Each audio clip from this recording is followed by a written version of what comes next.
Welcome to the Healing for Male Survivors podcast. This is a podcast for male survivors of sexual abuse and assault, whether as a child or as an adult. Know that you are not alone and the abuse was not your fault. My name is Mike Chapman. I'm a certified recovery life coach and also a survivor. Let's find hope and healing together. And welcome to the Healing for Male Survivors podcast. I'm your host, Mike Chapman, and with me today is Jeff Reece. More about him in a bit. And we are here live, back from vacation in January 2026. If you would like to join us live on future podcast recordings, you can learn more about how to do so at polarlifeconsulting.com/live. If you are here live, a reminder that we will honor anonymity and we will only state your name if you included with your question or comment. And with that, let me introduce you to Jeff Reece. Jeff is a 65-year-old retired South Carolina law enforcement officer of 30 years. Prior to his law enforcement career, he worked on a dairy, horse, and cattle ranch and worked construction, and he's been married to his wife of 25 years, has 2 sons and 6 grandkids. Oh, grandpa goals. No grandkids, but my kids aren't married. One's engaged. Yay! So there's hope. Jeff is a survivor of childhood sexual abuse and sex trafficking. He volunteers for Lighthouse For Life, organization based in Columbia, South Carolina, that helps women get out of sex trafficking, and has been trained by the Association for the Rescue of Children, and is now looking to join with me and Survivor Network North Carolina. And that is how we met. We had our quarterly retreat for Survivor Network North Carolina, and he was there, and we met, and yeah, we're only 2 men in the group, so we kind of stood out. But I knew he was coming, so I wanted to make sure that we could meet and swap stories, and he agreed to come on the podcast after annoying me for less than a week. So I look forward to speaking with him, and we're going to start, like we do most weeks, with 4 questions. Now it's time for 4 questions, that part of the podcast when we get to know our guest a bit better by asking a few questions. Let's go. So, Jeff, what is your favorite food memory? Favorite food memory? I thought about that, and that's a hard one. Probably when I was younger, my mom and dad would go to the grocery store every Friday, and Fridays was fritter day. Used to buy these things. I'm not real sure what it was, a mystery meat that came in like in a patty. So Friday she would buy fritters, and that was something me and my sister looked forward to every Friday. We knew when we went to the grocery store we was having fritters when we got home. Nice. So what kind of fritters? Were they fruit fritters or? Just meat. It's like almost like a hamburger patty with bread on it. Oh, okay. All right. Okay. Excellent. I haven't seen it since. So yeah. They may have changed the name of it. Yeah. I know there's a restaurant here, a diner that's been here like forever. And they specialize in a burger patty that is breaded and then deep fried. So it's already, I don't know if it's cooked or it might be like partially cooked and then breaded. I don't know how they do it, but it is breaded and then deep fat fried. And then they come out and they stick it in a burger. And it's very popular. So yeah, and it was tasty. I've had one before and it was good. So I'm thinking that it's something very similar to that for sure. So let's see. What is your favorite Christmas or holiday memory? My favorite Christmas holiday would be from 5 years ago, my first Christmas as a Christian. Oh, yes. And why was that special, or how was that special? Well, because like I had told you, from my mid-20s up until I was 60, I was a practicing Buddhist. Right. So I didn't really get into celebrating Christmas. I would kind of go along with it because everybody around me was Christians. My wife was Christian. We raised our sons as Christians. Christmas time came around, I just wasn't very enthusiastic about it. But that particular Christmas, I was very enthusiastic about it because I was more involved in what it meant. Right.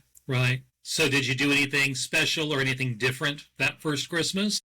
No, not really. It was just my mind was more into it. Right. It had more meaning to it than just the American holiday. Yes, and Americans celebrate it very uniquely than other countries for sure. So what is your favorite church or house of worship memory? That will go along the same lines as 5 years ago when I got saved. The very next day, I got baptized, and my son baptized me. Oh, nice. Nice. How old was your son at that point? He's 23 now, so he was 17. Oh, wow. 17 or 18, yeah. Oh, wow. That's very special, I'm sure. That's cool.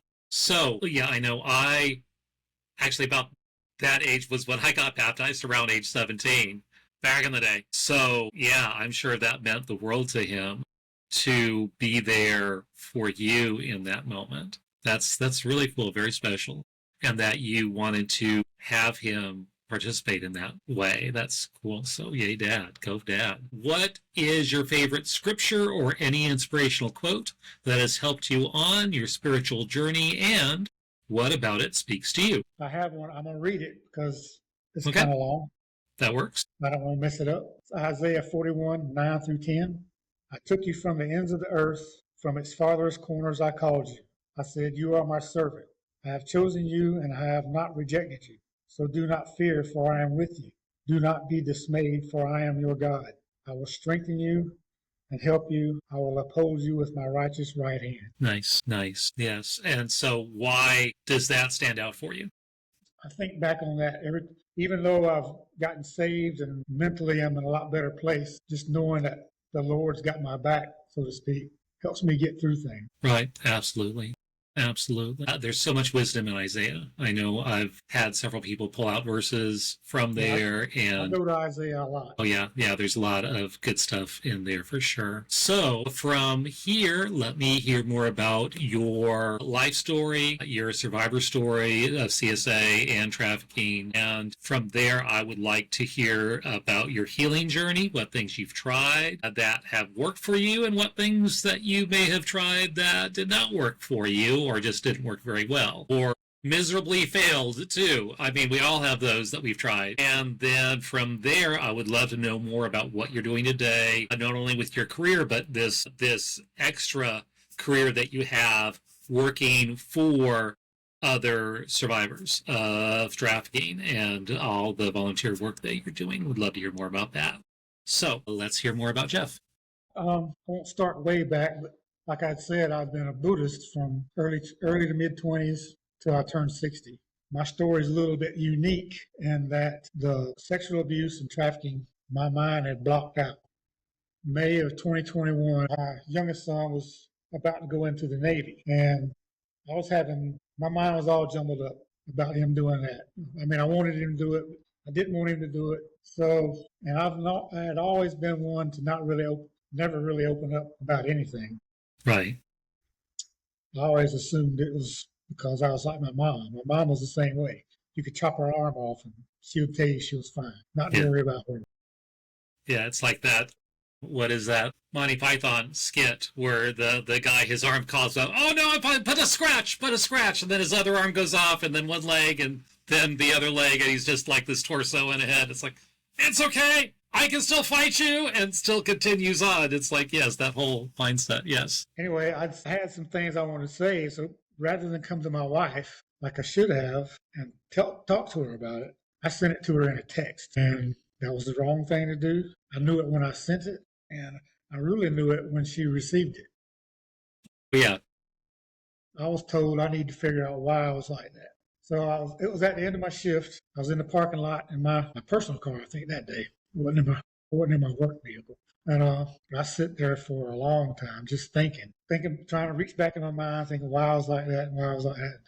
Just like out of blue, all these memories come flooding back. And it kind of freaked me out because I couldn't understand why all these memories were popping up. Were they real? Or it's just at 60 years old, all of a sudden, all these things from back when you're 11, 12, 13 years old pops in that you don't never remember remembering. Right. It kind of freaked me out. So I came home, told my wife what was happening, was just breaking down, sobbing, told her what was happening, and understandably, she was freaked out. So she got me through the first night, and from then on, really, but didn't hardly sleep any, nightmares every night. Finally, we realized that I had to tell my boss at work because I was law enforcement. I carried a gun around, and my mind was not in no shape to do something like that. So we went and talked to my boss. She was super understanding, suggested we talk to the nurse, the county nurse. We have our own nurse that works for us. Went and talked to her. She was great. She suggested therapy, and through our county, they have a program that employees can go to. It's free of charge for anything, the Right. therapist or just whatever. Right. Usually EAP program, employee assistance program, includes all that stuff. Yes. Yes, a lot of employers offer that now, for sure. And a good way to get free therapy if you have a company that does that, because you usually can get 3 or 4 sessions for free with those. Yeah. So I went to see her. She sent me to her as a lady who turned out to be a Christian therapist. Added bonus. yes. First thing that caught my eye when I walked into her office was a Bible verse, and for the life of me, I cannot remember what it was right now. But it stood out. And now, were you still a Buddhist at this time, or had you already? Okay. I've known of the Lord. Right. My mom, and she had me and my little sister in Sunday school and stuff when we were little. Right. My wife is very devout. She had her and our kids was in church 3 times a week, Wednesdays, Sunday night. But I would always go to church with her when there was food involved. Best time. But her pastor was also her uncle, and I actually really loved listening to him preach, even though I didn't follow the same beliefs at the time. So deep down, I was getting the word, even though I didn't realize it. So anyway, we went into this therapy session with this lady, and first of all, because I told her, I says, can this actually happen? You hear on the news in the past of people coming forward with these repressed memories about usually priests doing something to them or something. And I'd always thought, that's kind of unbelievable. But then I was proven wrong. But she said, yes, it can happen. And she gave me a word for it, dissociative something. Right. Right. Yeah, usually dissociative amnesia is a term for when you forget something that was traumatic. That's a way of the brain protecting itself so it can continue to function. So whatever it is, it's like, nope, he's not going to do well if we remember that. So we're just going to tuck that away. And when you said in your intro it was a unique situation, not unique at all. It's actually very common for anyone who experiences that severe trauma, especially as a child, to block that out.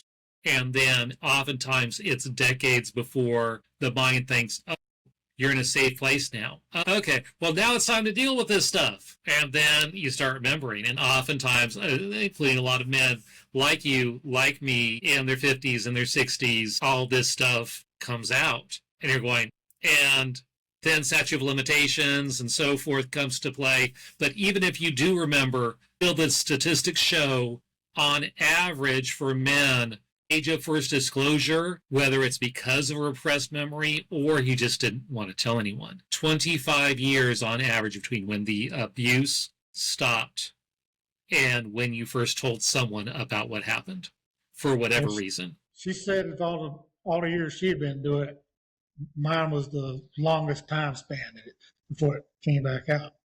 She said up until me, it was like she had one in there that had gone 30 years. I think she said 30 years. But anyway, our second session, she said she was kind of diagnosed me as having PTSD, which was common with that. Right. Very much so, yes. It was then she tried the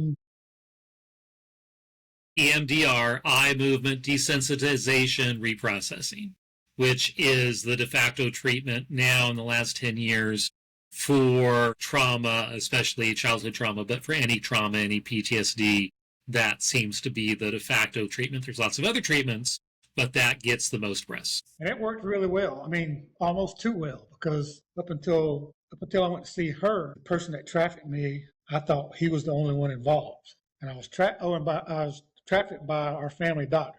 I'll get into that in a minute. But, and he was the person who abused you as well. Yes, up until I started the eye movement therapy, it was just him. But when we started doing that, all the other ones came back. It freaked me out even more. 3 of them I remember not their names, but their nicknames. But besides them, there was many, many more. Right. And the way all this come about is when I was younger, I went everywhere with my dad. My dad was my buddy, and my dad had bad rheumatoid arthritis. This is in the early 70s. He would go to this, and we only lived a couple of blocks from this doctor's office. He would go see him, and he would get some kind of shot for his arthritis. I remember him calling them gold shots. Right. I don't know if that was ever an actual thing or not. Probably because the price. I know when we went through fertility treatments back in the day when we got our first child, yeah, you had to get pills, and we call them the gold bills. They weren't gold, but they were money. It's like, yeah, and we had to take so many. Insurance didn't pay for it, but yeah, it's like they were like gold, and they were, because we didn't have to go to the next level. But yeah, so I'm thinking it might have been that for sure, just because they were, yeah, there's a lot. But he had told me several times, and he had mentioned, because whenever he went to the doctor, I'd go with him. He'd take me with him, be right in there with him. And he said several times in front of me and the doctor that those shots saved his life. If it weren't for him, he couldn't survive. Well, in my 11-year-old mind, that if he stopped taking those shots, he was going to die. Yeah, you took that literally, yes. Yeah, I took it literally. My dad was born and raised in the mountains of North Carolina, about as hillbilly as you can get. He come down to South Carolina working to get off the farm to work construction.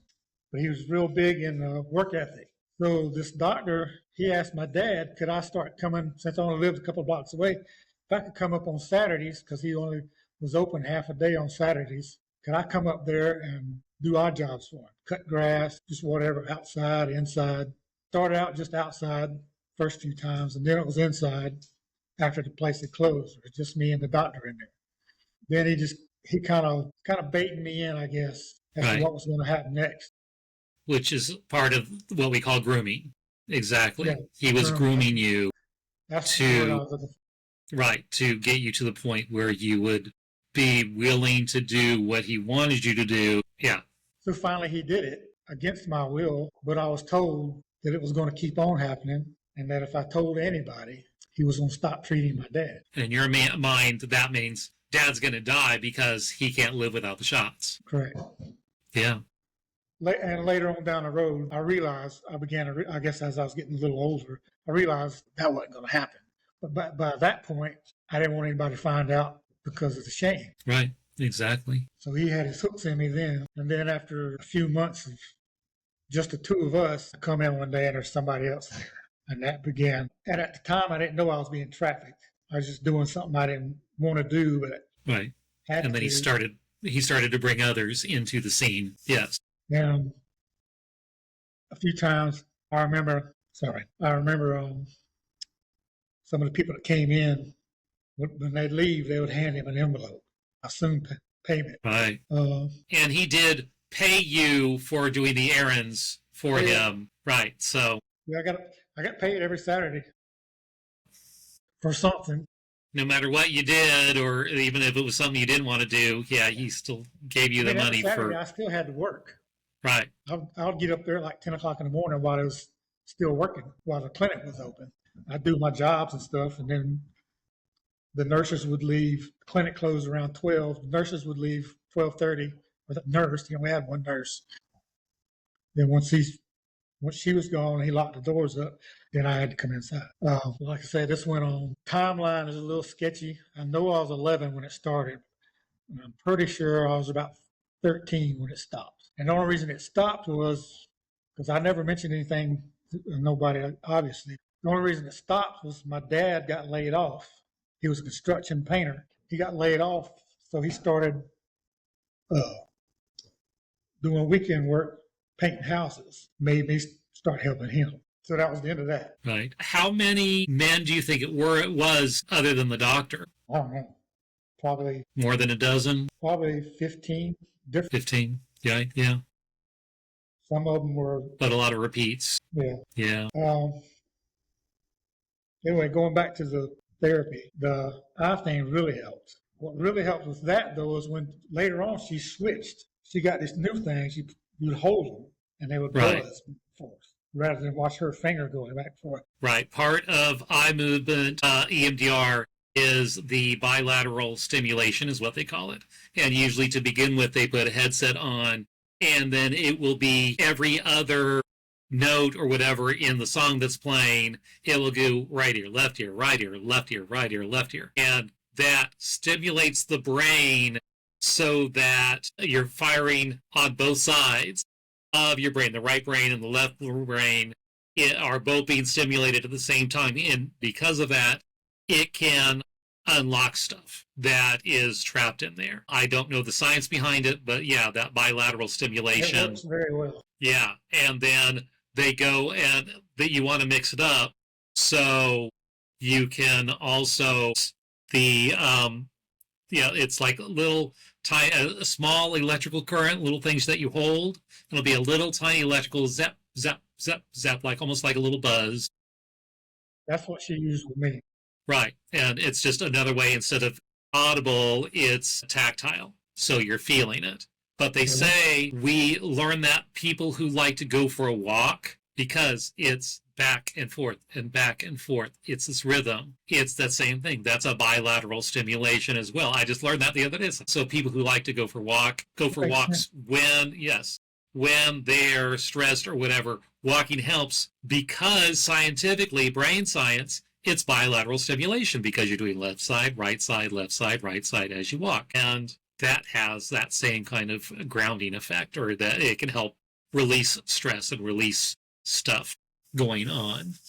So yes, absolutely. Once she started doing that, memories came back on strong after that, and she helped me deal with them. One of the things she had me do that really helped, once all those memories started coming back, I was feeling real guilty about letting that happen. She told me to, and I still do it to this day, whenever I start thinking about stuff like that. Imagine my 11-year-old self sitting beside me, and just talk to my 11-year-old self and tell him that, it wasn't your fault. You were just a little kid. Right. You were manipulated and groomed to do this. Absolutely. That really, really helped. Right. Yeah. Especially if you have a picture of yourself at that age and you realize, wow, I know what did it to me. Volunteered in church and worked with children, and there was a little boy, perfectly precious and full of energy, and I was volunteering in that classroom for a few weeks, and it was wonderful. And then it happened, I found out his age, that he was 3, the exact same age that at the time, I now know it started much earlier, but I remembered being abused by my father at that same age. And I looked how small and tiny he was and full of energy and joy. And I could finally imagine myself at that age and how horrible it was, having that representation to realize you're this tiny little thing, no power at all. And yes, so it was definitely not your fault. It was not my fault. That's why at the end of every episode of this podcast, I repeat a couple of times, it was not your fault, because we need to hear that over and over again, because so many of us feel the guilt and shame which never belonged to us in the first place about all these awful things that happened to us. So absolutely, please continue. Well, that helped a lot. In fact, coming back from the retreat last Saturday, I was sitting next to myself, part of it because a lot of what we were talking about then, it stirred up some things. Right. I ended up doing that coming part of the way home. Man, I got through it fine, no problems. And when I got home that night, I was expecting bad dreams. It didn't happen. I fell back on the Buddhism, did my prayers through that, and I called I had a Tibetan Buddhist teacher, Geshe they call it, in Charleston. I called him, told him what was going on. He prayed for me and over the phone. It didn't really do anything, which kind of let me down, because I'd always depended on it in the past and depended on him, and for this, it was nothing. So a couple weeks later, where it was, one Friday night, I had terrible, terrible nightmares. I don't think I slept all night that night. And when I woke up, I believe now it was the Lord talking to me, telling me what I needed to do. And it just come on my heart. I knew what I needed to do. I told my wife when we woke up to call Uncle Brad and have him meet us at the church. So she did. We went there, and he was waiting on us when we got there. She had told him some of what had happened. Anyway, it came up on my heart to go ahead and I got saved right there. Turned my heart over to Jesus, and that's been awesome ever since. It didn't fix everything. It made it a lot better. It's a huge, huge new outlet for my mental well-being. Got saved there, got baptized the next day by my son, which I didn't think was, I laugh about it now. We got up there, Pastor Brad says, "You okay with my son Ian baptizing you?" I says, "Is that legal?" And I didn't want him to do it if it wasn't going to count. I always figured the pastor would have to do that. Yeah. Nope. No, anybody can do that. He did. Yeah. It's been a journey ever since. Like I said, it's still a struggle sometimes. We ended up a couple of years later, 83, I think it was. My wife, she wanted to go. She got on her heart to do some missionary work in South Asia. Well, I told her absolutely not. She was not going there. But I met with their mission team leaders, and they alleviated a lot of my fears was as a law enforcement, her going over there. But it come up on me when we was talking to them was, well, I think I can do this too. Before we ended up going there, I started taking a class with Pastor Brad and another pastor friend of ours with the Association for Recovery of the Children. It's an organization. They're based out of Colorado by a gentleman named Basil Boz. Him and his wife started this, I think it's like 30 years ago. And what they do is they retrieve American kids that are trapped in sex trafficking or have been kidnapped for that purpose, runaways. They just recently rescued a 14-year-old that got involved with somebody online and ended up going away with them. But they found her just a few days later. They went in and got her. But they have classes all around the country training people on what to look for in this. So that if they get a lead on somebody in my area, they can call me to go check it out to see if it's something they actually need to get involved in, or if it's just somebody that's stressing for no reason or whatever. They've only called me once, and it turned out to be nothing so far. But hopefully they don't never need me. Right. That is so common that these predators will use the internet and go into chat rooms or video game chats, live chats, pose as someone their age and try to recruit, meet up with someone, or cyber stalking, or convincing them to send them nude pics and then they use it to, they call it sextortion. It's like, well, if you don't do this other stuff now, I'm going to release these photos over here and get them to do even more stuff. Or get them to meet somewhere. And then, they get sucked right into it. So easy. And it's definitely an epidemic. These predators are just all over the internet. And so, y'all keep your babies safe. And they ain't babies anymore. And these perps are very sly and very good at what they do. And they can convince kids to get into this lifestyle very, very easily. And it's very, very sad, but very, very common. So I learned all that, what to look for and all this. So fast forward, we're in South Asia, and we're not supposed to go there in apostle time. Right.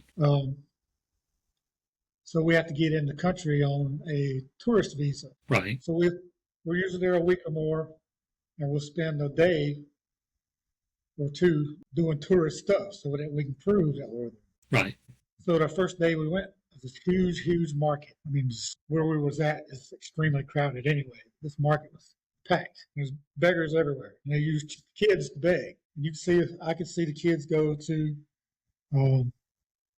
somebody will give them something, and they'll run it back to an adult, a young adult, usually a young adult. Right. We were told, don't give them nothing. If you do, you'll get swamped. So we didn't give them anything. I asked the person that was there with us, what if they can't get nobody to give them anything? So they have other ways to make money off of it if they're not good at that. I know exactly what he's talking about. And I seen not just that, I saw lots of other signs that we had learned in that class. Well, that night I had probably the worst PTSD episode I've ever had. My wife said I was hollering. I remember that. I wear a CPAP at night. I remember slinging that off, waking up, didn't really know where I was at. She was scared to touch me. till I kind of woke up a little bit more. Next, we decided I need to talk to one of the other pastors that was with us, who was used to a recovery program called Reboot. Okay. What is the name of it? I talked to him, and Reboot deals with trauma and military and law enforcement. So I talked to him, and first I told him what had happened. I mean, everything I've told you just about. And the first thing he asked me was, have you forgiven this doctor? My answer was absolutely not. I had no intentions of forgiving him. Right. And forgiveness from an abuse or trafficking survivor of the person who abused and trafficked them. It's a huge process. I have a whole podcast on forgiveness episode on that, where we talk about what forgiveness is and what forgiveness is not, what it means, it does not mean, because there's a lot of misunderstanding about what forgiveness is. But it's recommended, not required. And for those who aren't at that place, understandable, but it can be very helpful, can be very therapeutic, can definitely help you in your healing journey. And learn more, go to that podcast episode. I'll throw links in the show notes. Yeah, I'd like to see that one. It was a big help for me. I had to stew on that for a month or two. Right. When I got back, prayed about it a lot, because at that point, this doctor was dead. He had died in a car crash in Right. the late 80s. But I knew where he was buried at because I had used Find the Grave to figure out where he was at. Yeah, for good the purpose tool. at the time of doing something that I shouldn't do. I didn't know what I was going to do. I could imagine knowing that all the scenarios in my head that I played out myself when my father finally passes away, what I might do to his grave. So, yeah. So I could only imagine. And so I prayed about it and stewed on it for a while, and finally I said, I've got to do this. Because he had told me, says, until you forgive him, episode like you had that night, it's probably going to keep happening. There's devil working on you. So, and there is a tendency to over-spiritualize certain things. But yes, that was also a PTSD flashback, which is very normal. And your body trying to work through the trauma and the fact that you were experiencing this, being in this country, seeing these kids, learning, they're going to be sex trafficked too, oftentimes. Horribly, horribly triggering. And it's your brain trying to work through that trauma and get it out. That's very normal to do that. And just because you decide to forgive the person who abused you or trafficked you does not mean those things will go away, does not mean those things are from Satan. This is normal process, in my opinion, from working in this field for a while. It's normal part of the healing process to get that stuff out, that you will process that trauma as you continue to heal. Spiritual bypass is a term for that. Well-meaning pastor, and yes, there's some truth to that as well. That said, yes, there's also signs that this is actually very, very normal for you experiencing that trauma. Well, he told me too this. You can forgive him without. I mean, if he was alive, you don't have to be his friend. You just forgive him for what he done. But anyway, my wife and my pastor, we all rode up to this town. It's probably about an hour and a half away, and this Find a Grave thing. I mean, it takes you right to their grave, right, GPS or whatever. Yep. Because this was a huge cemetery where we was at. Right. When we first pulled up, it's like, ain't no way we're gonna find him. But so we went in there, and I went to his grave, me and my wife, and I brought a small Bible. I think it was a New Testament Bible, a little small pocket Bible, and I wrote this Bible verse inside of it. I was trying to think of a Bible verse to write in this Bible, and I just opened up the Bible one day, and this verse was looking at me. It was Isaiah 55:7. Let the wicked forsake his way, and the unrighteous man his thoughts. Let him return to the Lord, that he may have compassion on him, and to our God, for he will be abundantly pardoned. Yeah, a lot of wisdom from Isaiah.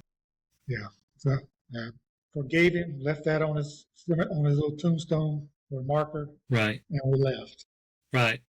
And then also forgiveness, again, look at the episode.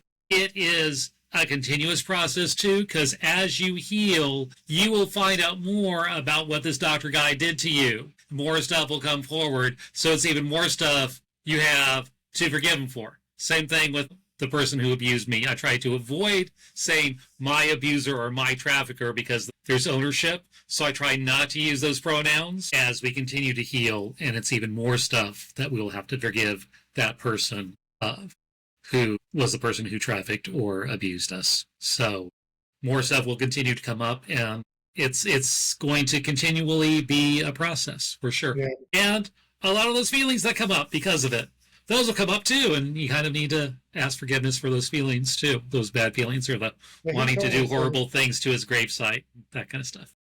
He told me, he says, after I told him what we were doing, he says, you're going to have to keep doing it because things keep, just like you said, things are going to keep coming up. Yep. Yep.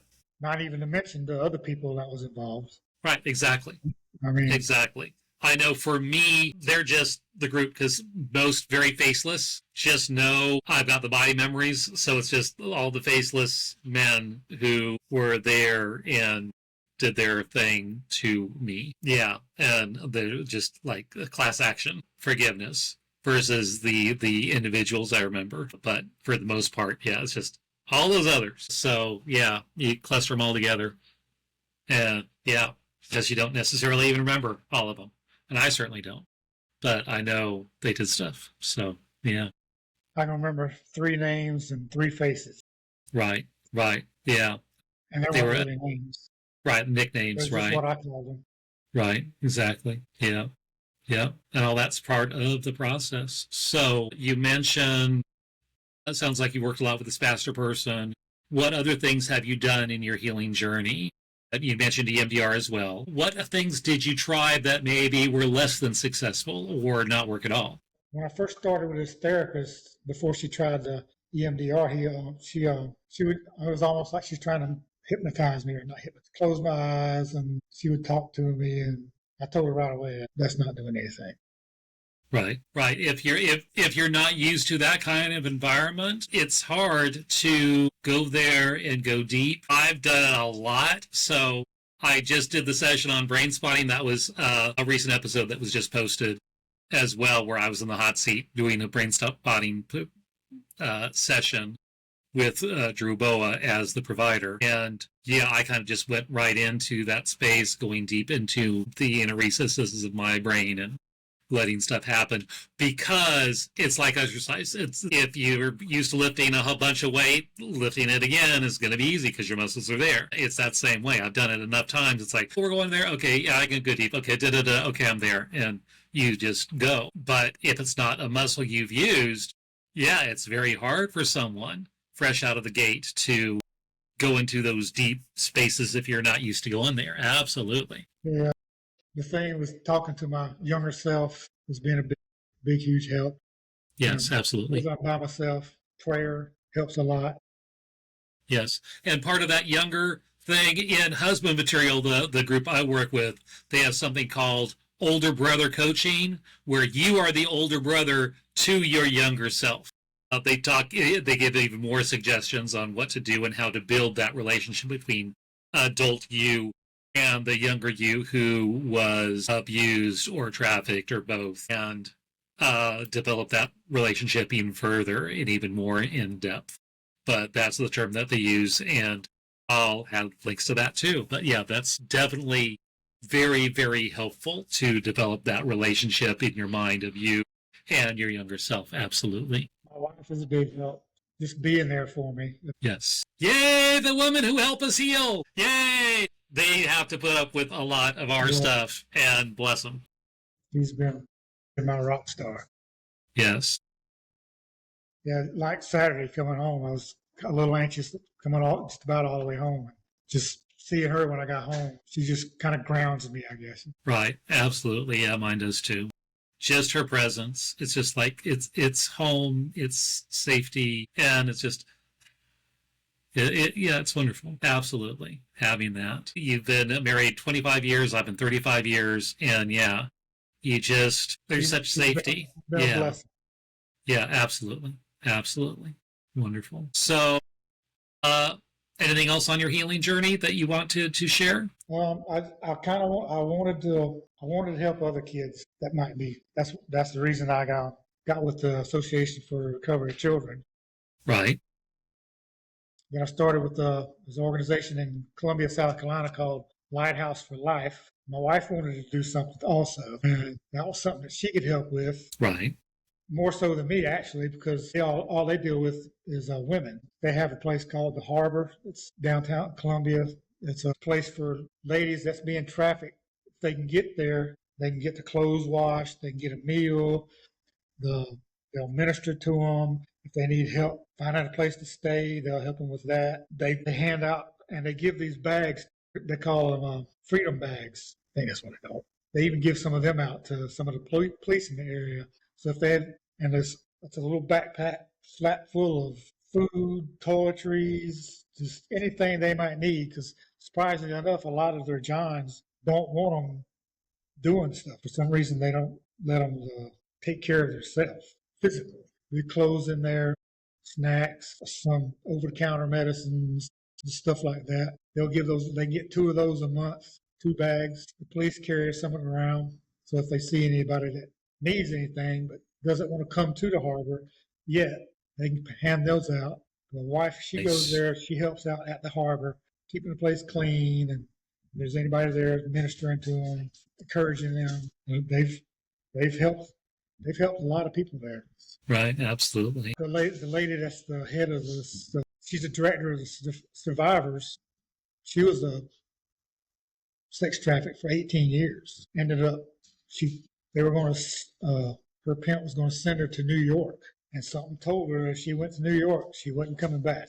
So she had to take one of the other ladies somewhere, and he had her take his car. And she knew his car had drugs in it. So after she dropped this lady off, she just found the first cop she could find and took off till he pulled her over. And she took the rap for everything and then went to jail, went to prison, found the Lord in prison, got out and just completely turned her life around. Her testimony is huge. Right. And there's so many laws now that they're trying to put on the books to help make sure that these law enforcement officers know to look for when someone was trafficked, because they're then coerced to do all these illegal things to keep alive. And they're victims in the whole thing.